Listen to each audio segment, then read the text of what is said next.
at the Mexican star of the lightweight division, Julio Cesar Chavez. In 1987, Mike Tyson brought order to the heavyweight division with a devastating string of knockouts. The year also saw Sugar Ray Leonard stun the boxing world with his comeback upset win over marvelous Marvin Hagler. But neither of those illustrious stars was the man boxing writers chose as Fighter of the Year. That instead was Julio Cesar Chavez, the undefeated lightweight champion of whom it is now fashionable to say, best pound-for-pound fighter in the world. Chavez's talents begin with a definition of the art of self-defense. He picks off punches with his arms and hands with amazing consistency. And what few openings he does leave an opponent are at the top of his head or on his shoulders, areas where punches have little chance of doing damage. Over the course of a fight, the quantity of punches blocked by Chavez or missed by his opponents accumulates. An example, former world champion Edwin Rosario, who landed 52% of his punches against Livingston Bramble and 63% against Jose Luis Ramirez. But look at how inefficient he was against Chavez. Or maybe, consider how inefficient Chavez made Rosario to appear. I believe I was born with my defensive abilities. You don't develop them in the ring. Of course, if you make a mistake in the ring, certain things can be taught. Or learned. When the fighting is in close, Chavez has learned to keep his elbows in tight to his body, protecting his rib and kidney areas. He also uses his own elbows and arms to push off his opponent and create open avenues of attack. When attacking, some fighters offer wide, looping punches, which leave them open to counterattack. Chavez prefers short, straight punches to the body, which not only offer protection, but efficiently wear down his opponents. Hitting the body is fatal, because little by little, if you begin to hit your rival, keep hitting his body, then between rounds your rival begins to lose his speed and strength. There is a saying that if you hit the body, the head will fall on its own. Indeed, the Chavez attack merely begins at the body. Against Rosario, he landed a remarkable 61% of his punches. In punch-stat computations, other lightweights are shown to be far less efficient. Greg Haugen landing 48%, Jose Luis Ramirez 25%, Hector Camacho 24%. This efficiency can in part be attributed to a training load which separates Chavez from most other fighters. Chavez does little speed and heavy bag work, concentrating instead on constant sparring. His wars in the ring go on for 10 rounds per day, 6 days per week, an extreme training pace. I never stop training. I always train. These last 3 months have been hard. It is the same for all my fights. I am always conscientious about my work. Julio Cesar Chavez has neither the global fame of a Mike Tyson nor the charismatic image of a Sugar Ray Leonard. What he has is boxing expertise and sufficient mastery of the sweet science to rank among sophisticates as the sport's most finished and refined current product. So you saw there the technical skills which elevate Chavez to the rank where many hold him now at the top of the sport. Tonight, however, Ray Leonard, he faces for the first time in his career a southpaw fighter. How difficult a challenge is that likely to be? That's amazing. I mean, 57 fights, he's never faced a southpaw. It could prove to be a problem and a factor because with the height of Aguilar, his height and reach advantage, and being a southpaw could possibly confuse and frustrate Chavez in the earlier rounds. But I really believe that Chavez is going to get to him with the body shots. Indeed, it's such a fascinating point, Larry. Maybe we should delve into the sociology of boxing for a moment. How could it be that a man with 57 professional fights, or 56, whichever is the correct number, and officially it's 56, though he claims 57, but how could it be that a man with that many fights on his dossier could never have faced a southpaw? Well, one reason is that he didn't fight much in the amateur ranks, and it's in the amateur ranks where you see a lot of southpaws. And many of the southpaws who were amateurs turn around and become right-handed fighters as professionals. So he's been a professional since he's been an early teenager. So that could be one reason. He has fought a lot of southpaws in the gym. Jose Luis Ramirez, who was his stablemate, was a southpaw. But I think it's the combination of seeing a southpaw for the first time, plus this tall, angular, defensive-minded, mechanical southpaw tonight, that conceivably could pose a problem. But he's a typical Mexican fighter in the sense that he goes downstairs, and that should eliminate whatever problems would exist. Indeed, you make a good point, Larry, because this could be the first of two southpaws in a row. Every expectation is that Chavez will angle for a bout against Jose Luis Ramirez if he wins tonight. Quickly now, Ray Leonard with his tip of the night on the Chavez-Aguilar bout. Well, Jim, first of all, Chavez corner is expecting Aguilar to hit and run, so his body attack would be very effective because it would slow down the movement of Aguilar and enable him to really do a lot of damage. His upper body strength is incredible, and I think he has to cut the ring off in order to make that possible. Too many times, a lot of boxers are able to out-finesse punchers. With Aguilar, not too much is known about him, but being a southpaw could possibly confuse Chavez in the early round, like I stated before. But he must be aggressive, not really crazy, but just initiate respect and try to keep Chavez off balance, because if you don't do that, you ask for a lot of problems and a long night. And we had a brief temporary lighting problem in the arena, which has now been cleared up. So the two fighters who have waited a couple of minutes longer than they might have expected to exit their dressing rooms and head toward the ring will now begin that process. And here comes Rodolfo Aguilar of Panama. Of course, you have known the names of some great Panamanian boxers in the past, not the least of them the great Roberto Duran, who once defeated our own Sugar Ray Leonard. Aguilar cannot yet be ranked on a level with such as Duran. You see that he has had a total of 21 bouts, 20 of them in Panama, in either Panama City or Colón, which he won. One time he ventured out of that nation. He went to Venezuela and lost a bout in Caracas. There's a look at the record. Only 10 KOs, and he will need, it is expected, to demonstrate some punching power to get Chavez's respect and keep Chavez from bullying him into the ropes. I expect Aguilar to just hit and run. He needs to do that. Inside, I don't think it's going to be the right thing to do, because Chavez is such an economical fighter. He's a technician, and he's able to wear a man down. We saw that against Edwin Rosario. Here now, 25-year-old Julio Cesar Chavez. Of those 11 victories in title bouts, 10 came at the lower weight class of super featherweight, 129 pounds. He moved up to 135 pounds to score his devastating 11th round knockout of Edwin Rosario this past fall.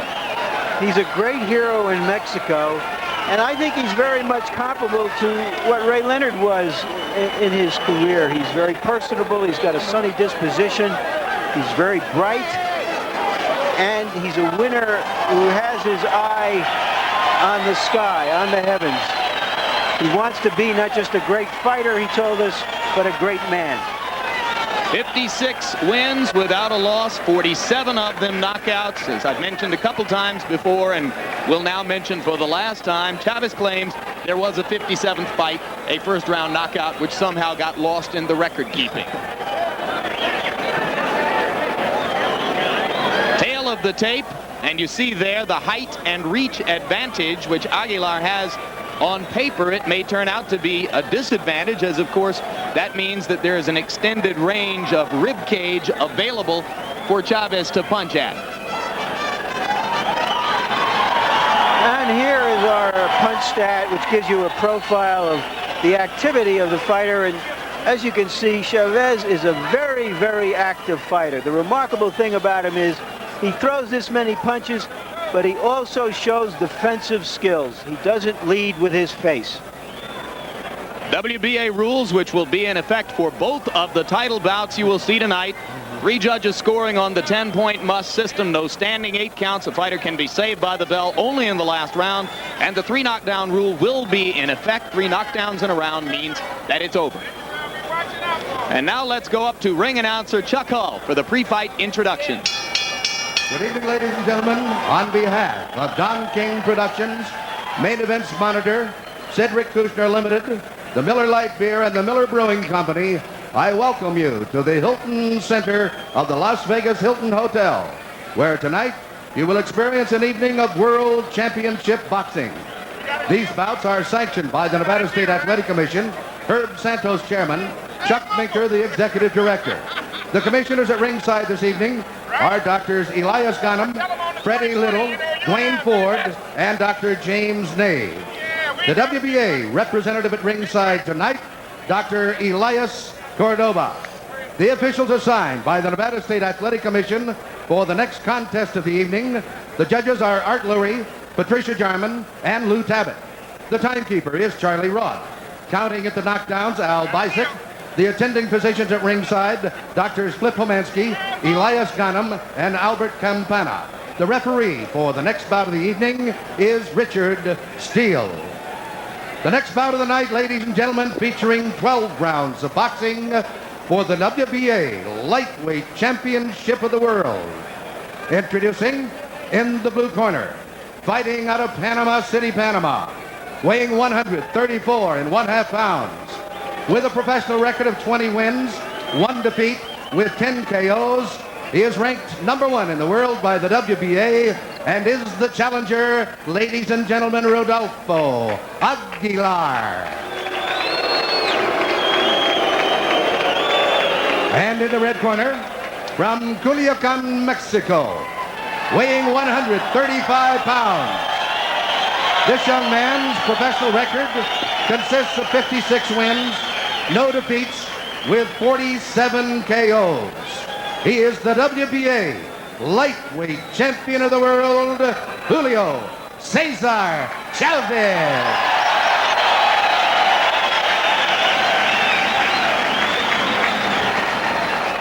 Referee Richard Steele will now issue the final instructions to the two fighters. It's interesting to note that Luis Spada, the veteran manager of Aguilar, was quoted in Sports Illustrated magazine after Chavez's destruction of Rosario as saying no way he would put his fighter in for a title shot against Chavez. But of course, here he is. And Aguilar said himself that he talked Spada out of it. He insisted on the fight. We'll see which one of them was the smarter. Well, of course, Spada doesn't have to go into the ring with him. You're going to see that Chavez is going to drill a lot of right hands home. As he just did. The right hand and the left hook are the most effective punches against the southpaw because of the way southpaw keeps his hands. Basically, the southpaw continues to move to his right, so it's difficult for you to gain proper leverage in your punches. If you have not seen Chavez before, one of the first things you will notice is that he does not waste punches. He doesn't throw for the sake of throwing. He throws when he thinks he can get inside and do damage. I think the early rounds are going to be problems for Chavez unless he's able to hurt his man. You see with Aguilar, very quick hands, awkward because of his style. And he's tall, he's rangy.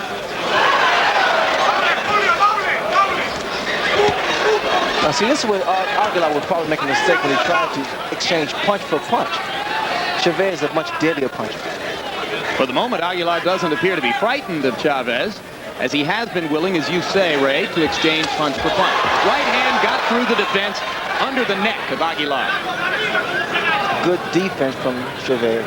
Keeps those hands very high. But Jim, again, watch for the right hand, left hook. Chavez is focusing his eyes on a point at the middle of Aguilar's chest. And so far, he's landed the right 3 times there. Good left hand there by Aguilar to the point of Chavez's chin.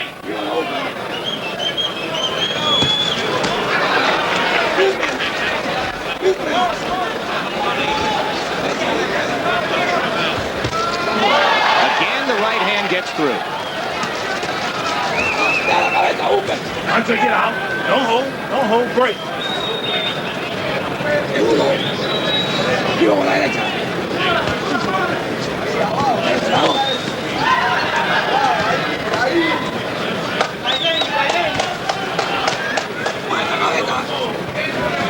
Now this is what frustrates a fighter by fighting southpaw, especially if a guy has good hand speed. And this is what Aguilar is doing. He's staying busy, not really a big punch here.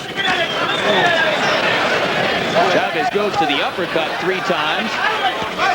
Didn't really land with any of them. There the right hand scores again. See, it's tough for Chavez to get set. There seems to be a cut over the left eye, may be mistaken, or a slight abrasion. There's blood over the left eye of Chavez. Again, the right hand gets through, and again, Aguilar goes down. Straight right hands. Close to the end of the round. And that's it.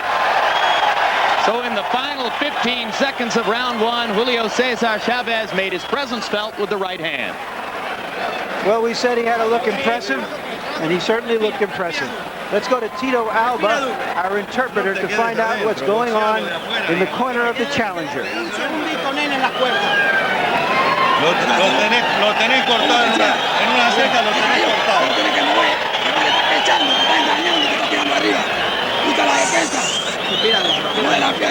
Moviendo. ¿Cómo te sientes bien?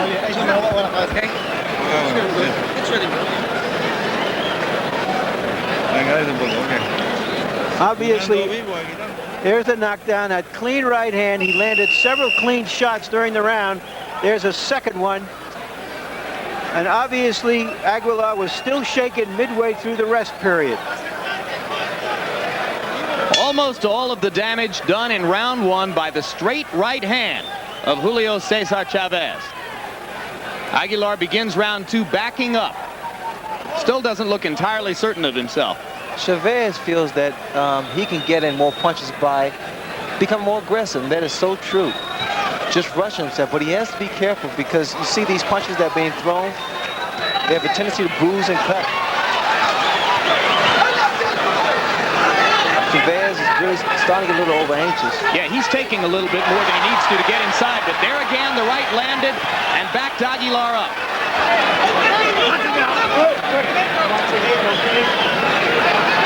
Chavez wipes the blood from his own eye and looks at it on his glove.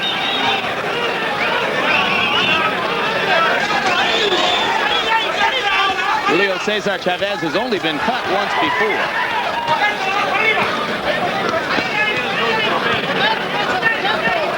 Chavez can't just stand there and take those punches like that. Although Aguilar's not really a big puncher. Yeah, and he takes a punch pretty well. And he took what Edwin Rosario had to offer, and Rosario may be the hardest puncher in the lightweight division. But what's happening here, Jim, is the fact Aguilar's scoring points. Ray, do you feel that Chavez feels some urgency about this situation because he knows he does have some blood, or even if it isn't serious? I see a sign of frustration in the eyes of Chavez because normally he's a much more composed fighter.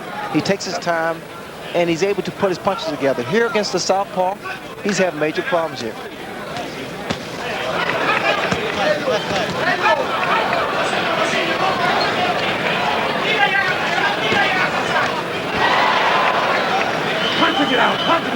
Well, one of the things which is said of Chavez by those who have seen him a lot is that he will take his time and be patient unless you hurt him and make him mad. I was expecting more body shots from Chavez to bring those hands down with Aguilar, to slow that movement down with Aguilar.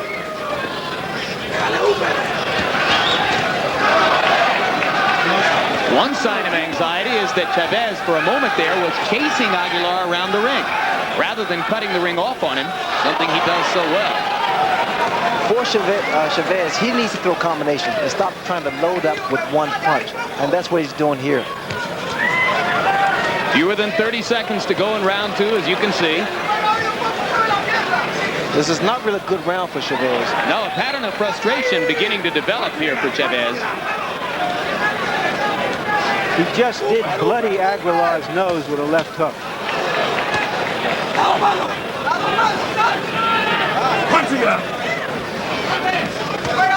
Round two comes to a close. Chavez continuing to deal out punishment, but perhaps not at the rate he might most prefer. And now we go to Chavez's corner. I thought Aguilar made a good comeback in that round, considering what happened to him at the end of the previous round. Okay, keep on fighting. You're doing very well. Now, keep on fighting with two hands. Always go upstairs. We are going to win this fight. Left hook, left hook, left hook and right. Left hook and right. It's already done. No more problem here. Let's get it work. Let's get to work. Left hook, always left hook. Eso, no se preocupe, eso está... Vamos. Here's Chavez burring in again and landing a good solid right on the mouth and backing up Let's go, second, let's go. Aguilar.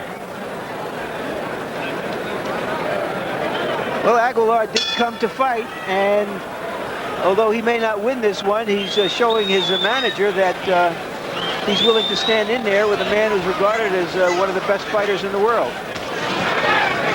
You see the names of the fighters and the colors of the trunks which identify them in this WBA World Lightweight Championship bout. First of a doubleheader here from the Las Vegas Hilton on HBO.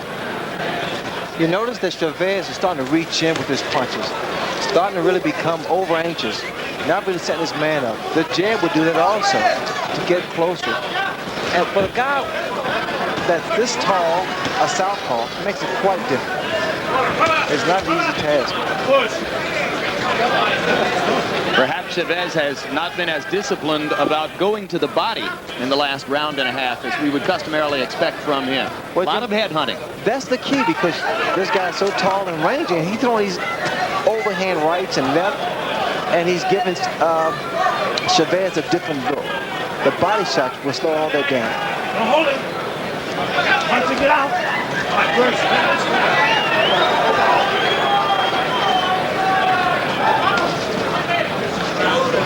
Certainly Aguilar has taken the worst of it so far, but by the same token, he seems to be gaining confidence with each passing minute. There is definitely frustration in the eyes of Chavez. I know he's dropped his hands. Again, Aguilar's not really a big puncher, but his punches do sting. And he's starting to find avenues through which to land them, Ray. A couple of right hands to the side of Chavez's head moments ago.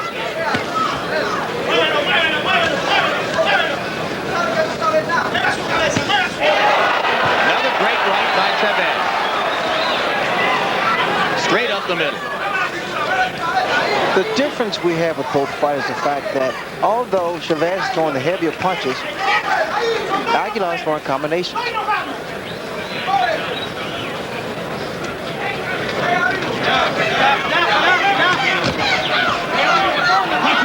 Punching it out. All right, great. Chavez landed twice to the head during the clinch before Richard Steele could pull them apart. A couple low blows by both fighters. And Aguilar becoming increasingly more active as the third round moves along.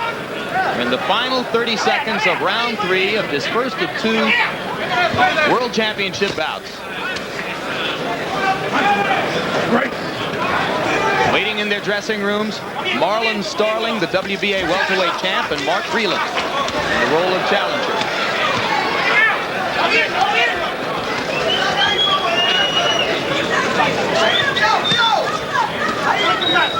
And as round 3 ends, Chavez continues to stalk an increasingly more self-possessed #1 challenger Rodolfo Aguilar. And There's Marlon Starling. Very self-possessed fellow. How you liking me now? A man who had to believe in himself because not too many other people did.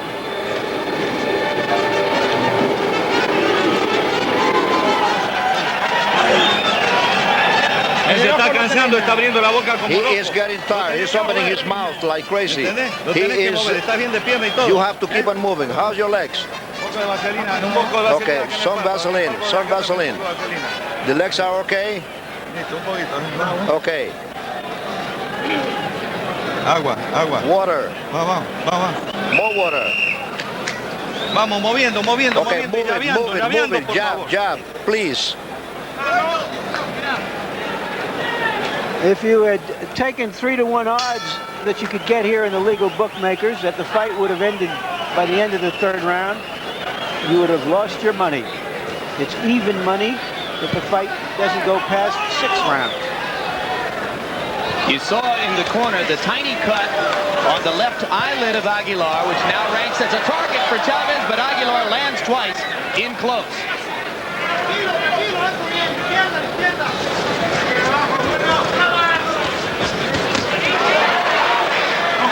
Good left by Chavez in that exchange, but he took one in return.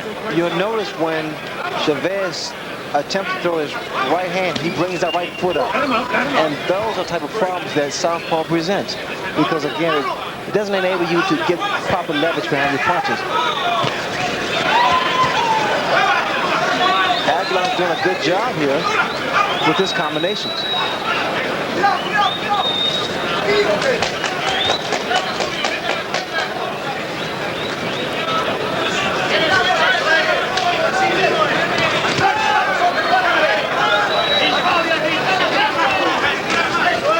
Chavez now back to concentrating on the body, but having more difficulty getting through than was the case in round one.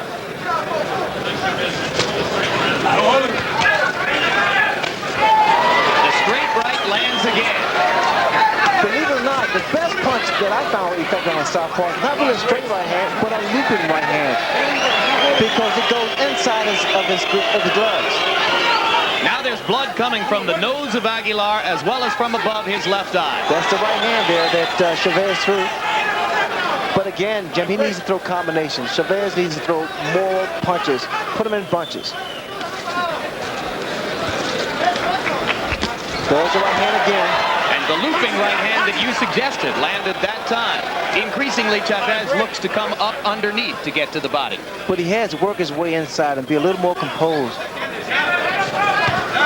Good right hand by Aguilar. Tilted Chavez for a moment.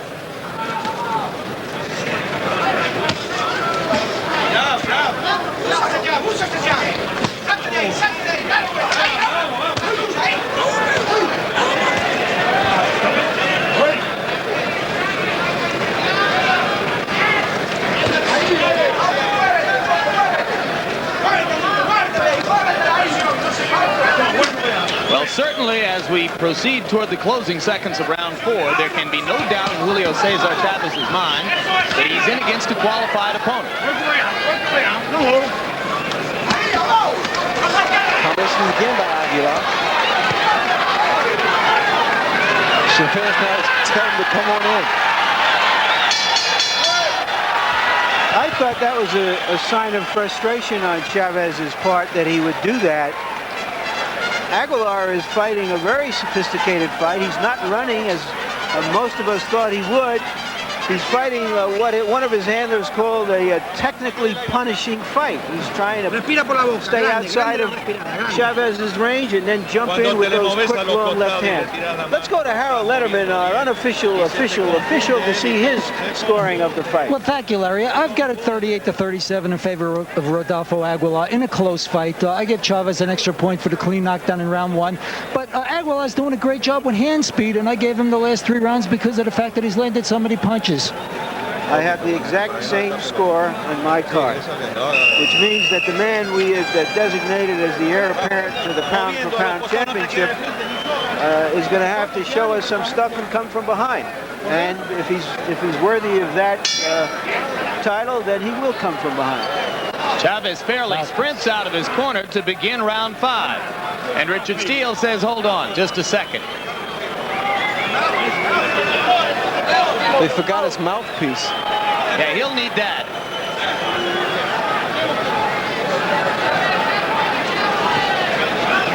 Steele refereed Chavez's destruction of Edwin Rosario, so he has seen at close range what Julio Cesar Chavez is capable of.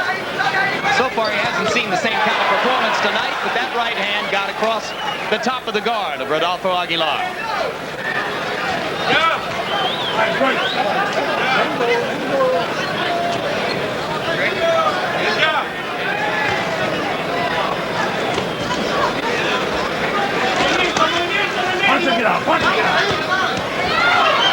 Aguilar landing the jab 2 or 3 times. Chavez feels constrained to have to leap in to throw the left. Chavez is more so following Aguilar around the ring instead of cutting the ring off. He's been chasing him since round 2, Ray. And in doing so, because of the movement of Aguilar, it's being difficult for Chavez to put his punches together. He's been loading up since round 1.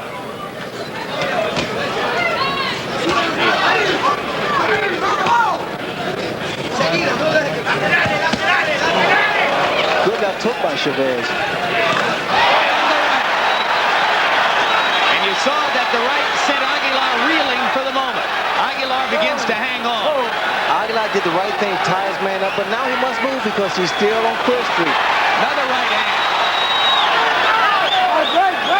Now we may see more combinations by Chavez. There's that right hand, that beautiful looping right hand. And Aguilar's left eye is beginning to close up, Ray. The punching of Chavez, the way he throws that looping right hand, because it comes on the blind side of his southpaw.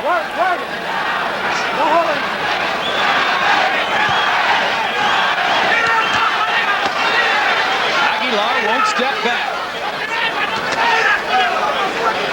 Continues to land punches, even amid his temporary distress.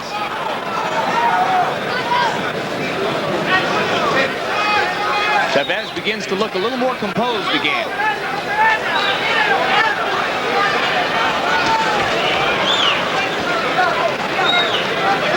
But we near the end of round 5, and as Larry Merchant pointed out, it was even money here as to whether this bout would make it through 6 rounds.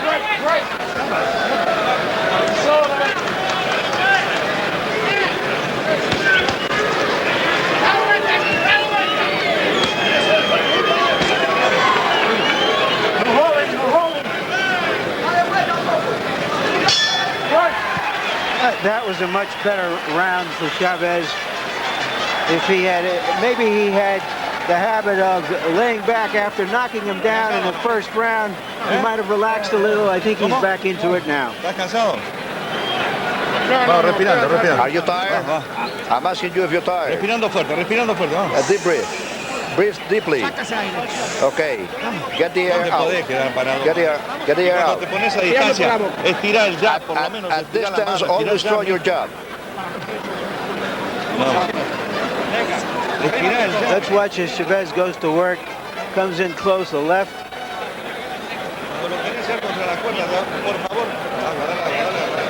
Always moving forward. Always moving forward.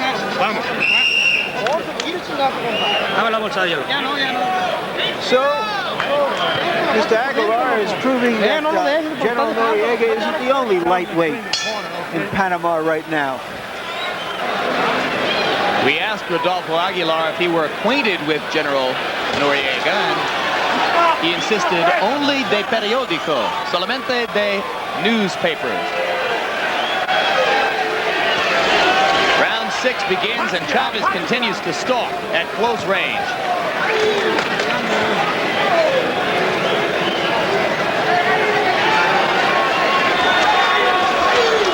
Chavez needs to be very careful about the way he plants his feet. You see, he has both feet together.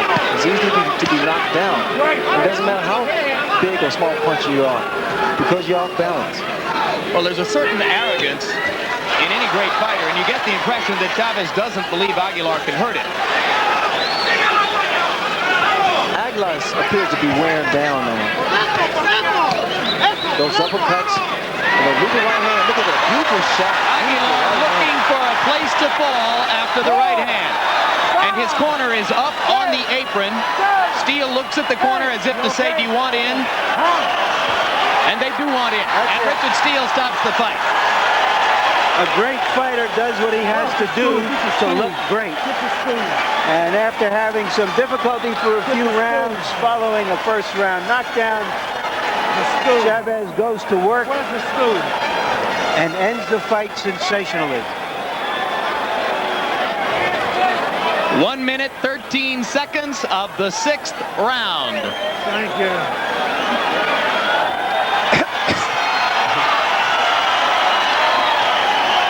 And Julio Cesar Chavez runs his record officially to 57-0.